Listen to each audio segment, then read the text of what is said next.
اچھا میرے بھائی، ہم رشتہ داروں کے یہاں جا رہے تھے، میں نے کپڑے استری نہ کیے اور کہا کہ ہمارے نبی کے کپڑوں پر تو پیمنٹ لگے ہوتے تھے.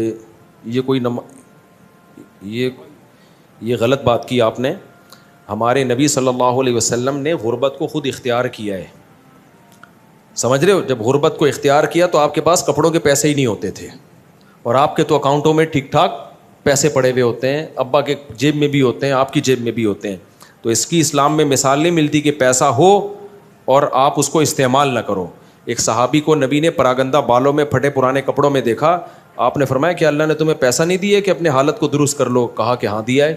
آپ نے فرمایا ان اللہ یحب ان یرا اثر نعمتہ علی عبدہ، اللہ چاہتے ہیں کہ جب کوئی اللہ نے کسی کو مال دیا ہو تو اس کے لباس اور پوشاک سے نظر آنا چاہیے. تو اگر اللہ نے مال دیا تو پھر پھٹے پرانے کپڑے پہننے کی آپ کو اجازت نہیں ہے. ہمارے نبی کے پاس تو مال رہا ہی نہیں نا، صبح آیا تو شام ہونے سے پہلے سارا ہی نکال دیا. تو آپ کے پاس تو کپڑا خریدنے کے پیسے ہی نہیں ہوتے تھے، تو مجبوراً اسی کو پیمنٹ لگا کے پہنتے تھے.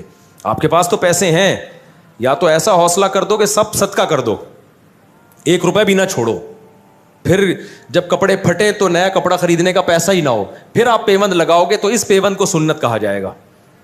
جب تک پیسہ ہے آپ کے پاس تو وہ آپ کی لباس اور پوشاک سے نظر آنا چاہیے. ابھی میں نے بیان میں بتایا نا، سلیمان علیہ السلام کا پیسہ تھا تو ان کے محل سے وہ پیسہ نظر آتا تھا. ایسا فرش بنایا VIP، انہوں نے پیون زدہ کپڑے نہیں پہنے، وہ انہوں نے جنات کو بولا ہیرے جواہرات نکال کے لا سمندر سے، ٹھیک ہے نا، یہ والا ہیرا پرانا ہو گیا ہے، اپنے تاج میں دوسرا ہیرا لگانا ہے میں نے.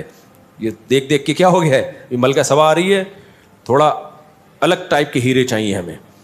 تو اس لیے میرے بھائی ملکہ سبا کو ایمان، تاکہ وہ آپ کے معجزے دیکھ کر ایمان لے آئے اور آپ کی سلطنت اور طاقت سے متاثر ہو. تو اس متاثر کرنے کے لیے انہوں نے کیسا پورے تخت کا عالی شان تیار کروایا.